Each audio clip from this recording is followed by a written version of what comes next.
Warning. Mais si on n'a rien à cacher, il ne faut pas avoir peur.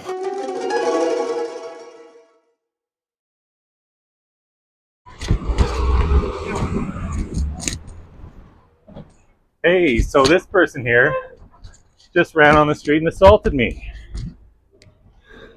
Let's get you on video, shall we?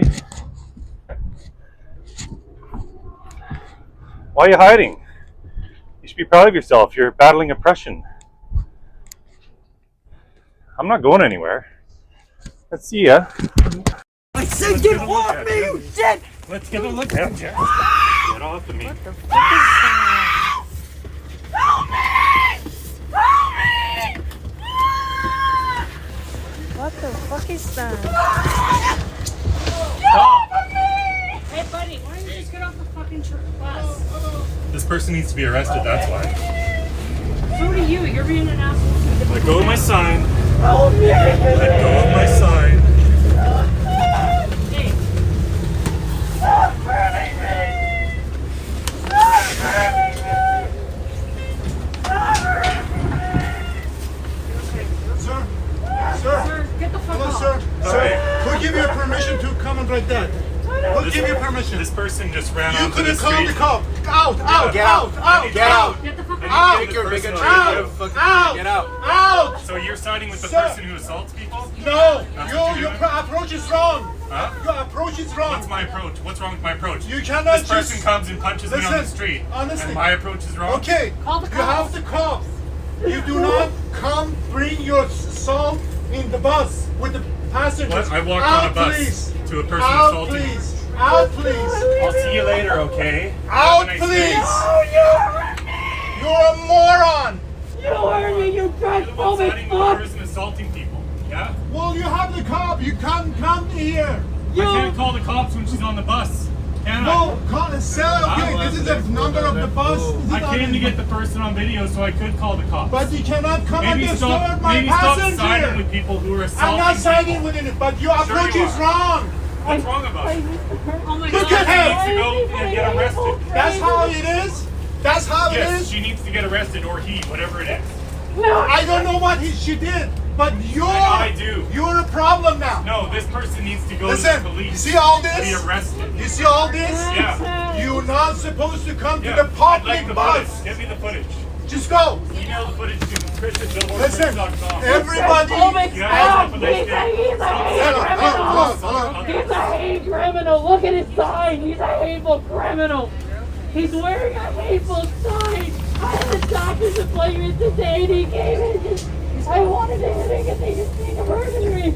He had a hateful face on everything! He hurt me!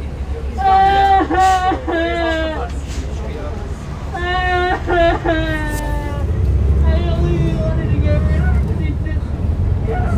That was horrible. I was transgender. I was bullied hard and I just... I'm not agree with you. I feel so Listen. You did something wrong. That's why you're running. So you do not bring it to the bus when I have all these passengers. This is the public. He came after me. I know, but I'm sure you did something wrong. I don't want to do That's why they call I it wanna freedom. die. They can do whatever they want. If you're not agree, you call the cops. I'm sorry I hurt Okay, people. okay, I'm it's enough. sorry. It's enough. I just want to live my life in safety. Okay. Please. If you're not agree with anything like that, you do not assault somebody. I'm sorry. I really do. See how you disturb my bus I and didn't my mean passenger? to. Like, he was after me. Okay, He was after me. okay, it's enough. Go sit on the Can we just chair. Go sit on the chair. I don't want you sitting here. I have lots of empty chairs. I'm sorry, man. I'm Okay, sorry. okay. Come on. You just ruined my whole day. I want to go. I want to go to the. I just want to go to my doctor's appointment. And he had to come. Okay. It's enough. It's enough. I don't want to. I don't want to. Okay, it's enough. Just have it to yourself for now. I just don't want to deal with him. That's all. He was in 8th grade when I went, talked to the principal, what happened. She was going through depression. I took her to the hospital because on that day, she took some pills, overdose. So that's how everything started. Went to the doctor, she was fine, but they didn't release my daughter with me. They called CPS.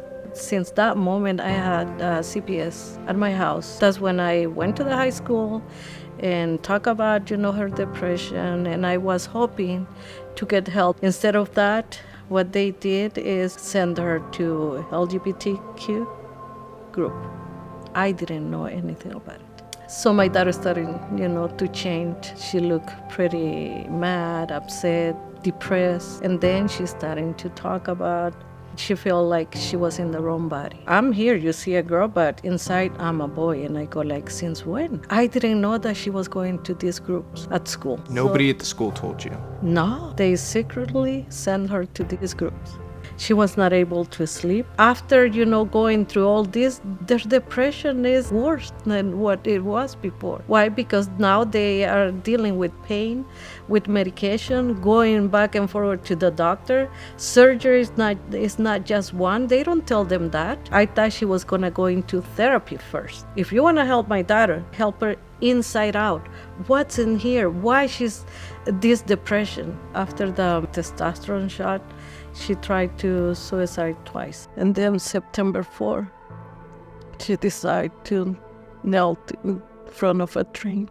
And I cried and I said, can I see one of her hands, finger, something? He said, there's nothing that you can really see. Well, I think from heaven, she can see how hard you fought for her. Can I give you a hug? Thank you for being such a good mom.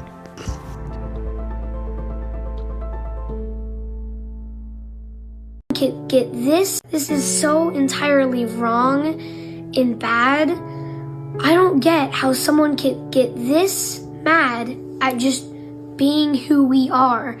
Like, that just sounds very simple, but that sentence, like, be who you are, that is such, like, I don't even, they're trying to take away our pride. I don't get how people could be this wicked. Oh my God. They're also trying to have a bill that would make people argue and learn that gender-affirming care is wrong and dangerous. Like that, how? Not that you could choose to learn about it, but that everyone would have to learn about it at school. That they would have to, like your friends would have to learn that gender-affirming care is bad and dangerous. So, like the doctors that are trying to help kids like would you have to would do have that. to learn. So eventually in high school or somewhere like that, I'm gonna have to be taught that that's bad and that's wrong. It would be like there's a bill that's trying to make that happen too. Oh my! I literally can't take it. Oh my God. It's horrible. I can't believe.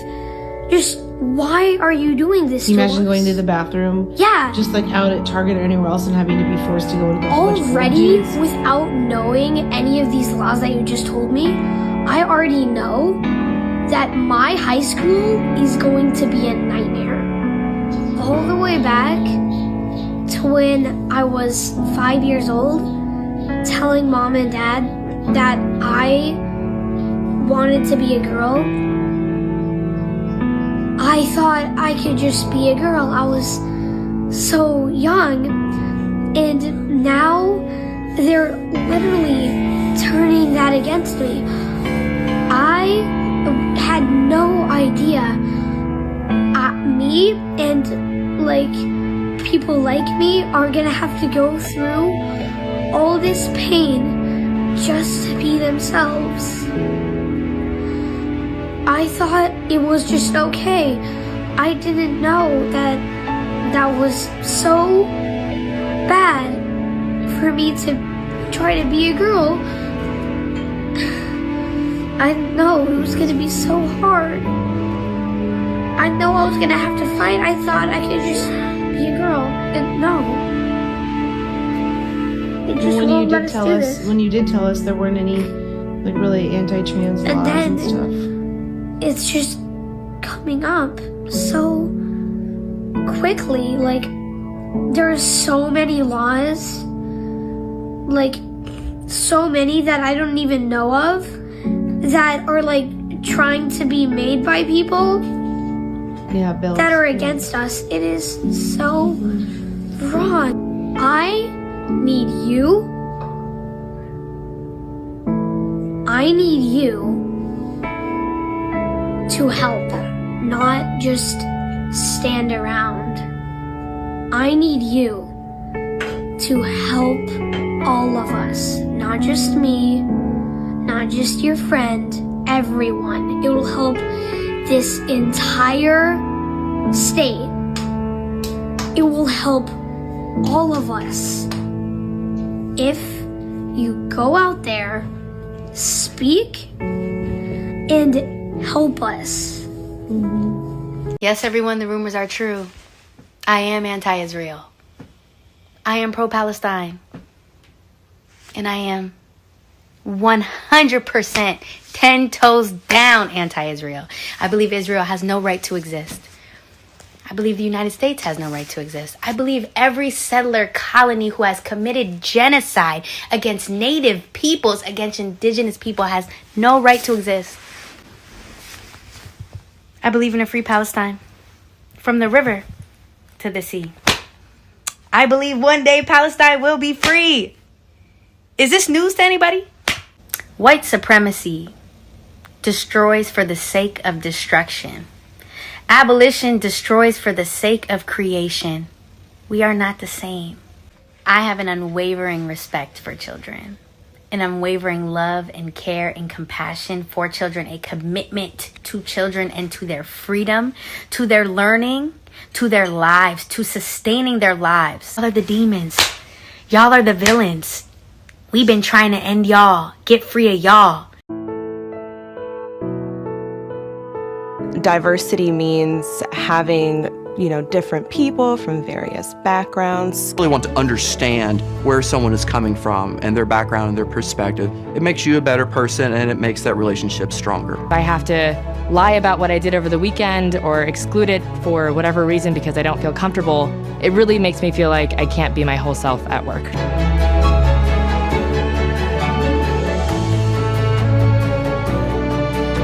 We demand that white Christians be held accountable for America's original sin. The negative continues the trend in politics while whiteness devours the other. Debating this topic is irrelevant while society is dominated by white Christians. Even if we have something educational to say about this topic, the political will just pray it away and continue their mission to conquer the world in the name of Jesus Christ. The military-industrial complex has been coupled with American Christianity, the worship of the weapons of whiteness. The United States was built to be a city upon a hill for white Christians. American Christianity has controlled all aspects of politics, such as justifying slavery. We solved by decoupling weapons and worships and ending the crusade.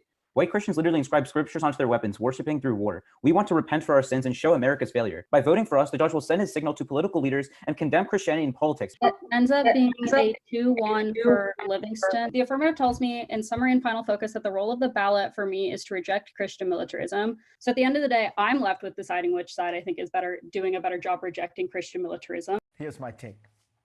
When one thinks of America's greatest strengths, the kind of assets the world looks at with admiration and envy, America's elite universities would long have been at the top of that list. But the American public has been losing faith in these universities for good reason. 3 university presidents came under fire this week for their vague and indecisive answers when asked whether calling for the genocide of Jews would violate their institution's codes of conduct. But to understand their performance, we have to understand the broad shift that has taken place at elite universities, which have gone from being centers of excellence to institutions pushing political agendas. People sense the transformation. As Paul Tuff has pointed out, the share of young adults who said a college degree was very important fell from 74% in 2013 to just 41% in 2019. In 2018, 61% of those polled said higher education was headed in the wrong direction, and only 38% felt it was on the right track. In 2016, 70% of America's high school graduates were headed for college. Now that number is 62%. This souring on higher education makes America an outlier among all advanced nations. American universities have been neglecting a core focus on excellence in order to pursue a variety of agendas, many of them clustered around diversity and inclusion. It started with the best of intentions. Colleges wanted to make sure young people of all backgrounds had access to higher education and felt comfortable on campus. But those good intentions have morphed into a dogmatic ideology and turned these universities into places where the pervasive goals are political and social engineering, not academic merit. As the evidence produced for the recent Supreme Court case on affirmative action showed, universities have systematically downplayed merit-based criteria for admissions in favor of racial quotas. Some universities' response to this ruling seems to be that they will go further down this path, eliminating the requirement for any standardized tests like the SAT. That move would allow them to then take students with little reference to objective criteria. Of course, those who would suffer most would be bright students from poor backgrounds who normally use tests like the SAT to demonstrate their qualifications. In the humanities, hiring for new academic positions now appears to center on the race and gender of the applicant, as well as the subject matter, which needs to be about marginalized groups. A white man studying the American presidency does not have a prayer of getting tenure at a major history department in America today. Grade inflation in the humanities is rampant. At Yale, the median grade is now an A. New subjects crop up that are really political agendas, not academic fields. You can now major in diversity, equity, and inclusion at some colleges.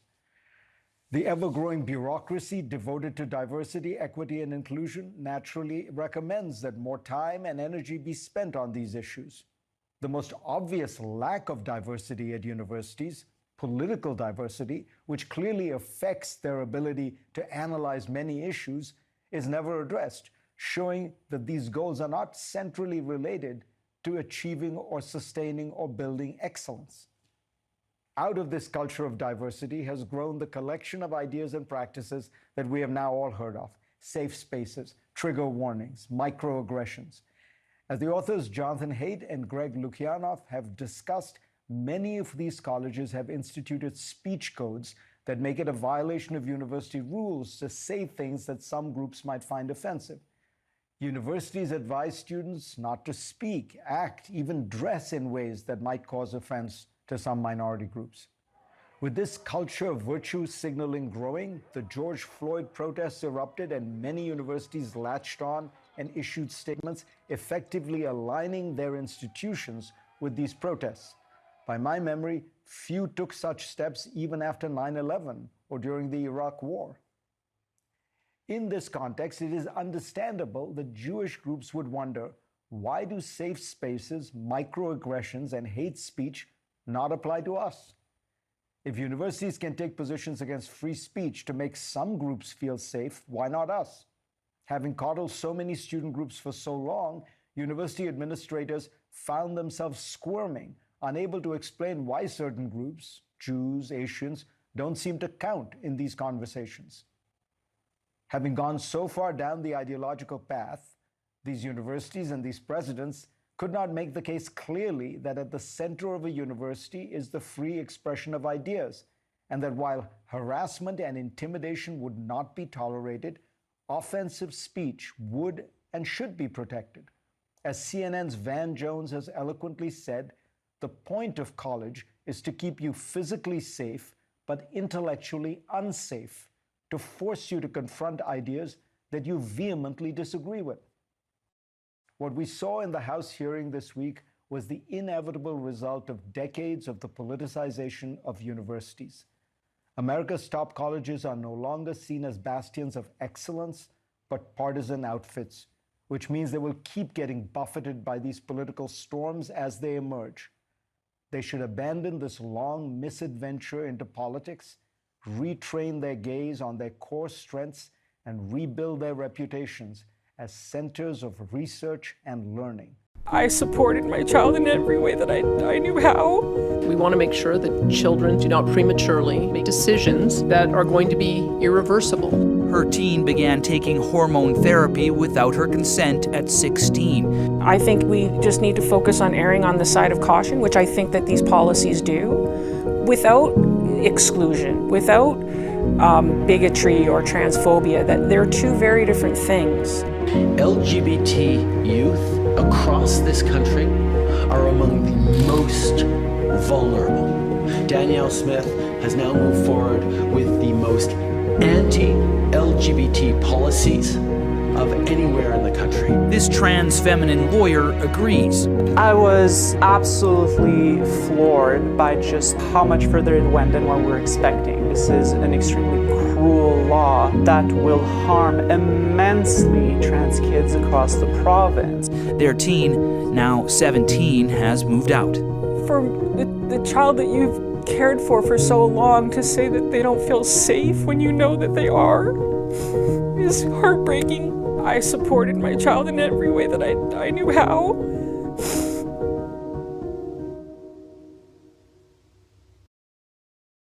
So these guys want to talk about J.K. Rowling? Is that so? What's going on with that? What do you want to know? She's had a pretty controversial past. I just want to know, like, what are your thoughts on it? And, like, do you still like her work despite her bigoted opinions? So let's get specific, though. Let's define bigoted opinions. What opinions are bigoted? We're going to treat this as a thought experiment. I'm not going to say what's right or wrong or what way to think. The whole point is to learn how to think, not what to think. Yeah. So when you say bigot, you're starting with the conclusion that, given her bigoted opinions. Yeah. So first, let's start with, does she have bigoted opinions? So when you say bigoted opinions, She has had a history of being extremely transphobic, I've heard. Hey, you've heard. So what? Can you give me an example? If you look at her Twitter, I think you could see a few things. If you want, I could try and find see something. See if you can find one. So, one of these tweets that she came out with in 2019, she said, "Dress however you please, call yourself whatever you like, sleep with any consenting adult who will have you live your best life in peace and security, but force women out of their jobs for stating that sex is real." So you find that bigoted? What do you find about It was in there? It was deemed transphobic. I myself. Do you find that transphobic yourself? I don't really have an opinion on it, but I'm just going with what a lot of other people have said. So let's pause there. Let's not go with what other people are saying. Let's try and learn how to critically think. So let's analyze the tweet ourselves. So that statement, do you see anything problematic, disregarding other people's opinions? She did try and pin some things on a specific group of people. Where does she do that? Can you read that? But force women out of their jobs for stating that sex is real. So when I hear that, I'm interpreting that as meaning, if a woman says that, saying that there's a difference between men and female, and then being attacked as transphobic, I think that's what she's saying by attacking someone for stating that sex is real. That is exactly what she's saying. Is that transphobic to you? So, to me, no. Stating that sex is real is not transphobic. It's just a fact of life. It exists. So is there anything you disagree with in that tweet? In that tweet, I can't really see anything that I myself disagree with, but I can see why some people would think, oh, this is offensive. We can't have that here or something, because... Sure. There's an apology tweet. Let's read that. What did she say there? I haven't read that. "I respect every trans person's right to live any way that feels authentic and comfortable to them. I'd march with you if you were discriminated against on the basis of being trans. At the same time, my life has been shaped by being female. I do not believe it is hateful to say so." You see anything problematic there? She's apologizing, so no, not really.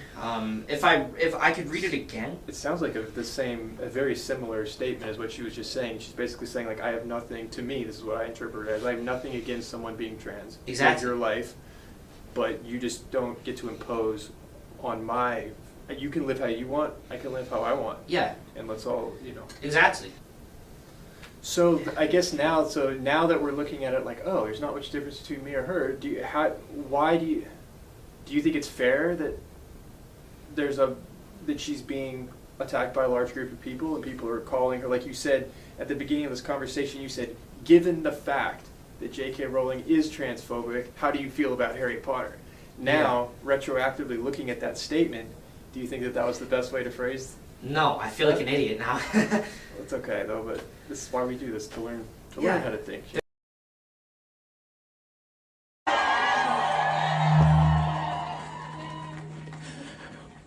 To all the queer and trans youth out there, just know that you are so loved, and we're going to be with you for every step of this fight.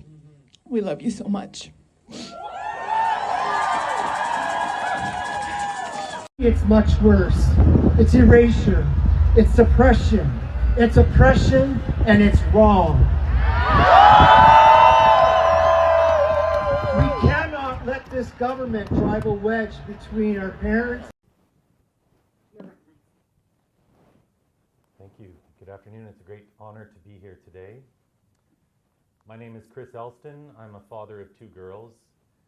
And for the past 2.5 years, I've been on a very unique journey, traveling all across North America, going to dozens of states and provinces, having conversations like a crazy person out on the street and at universities about what I consider to be the greatest child abuse scandal in the history of modern medicine.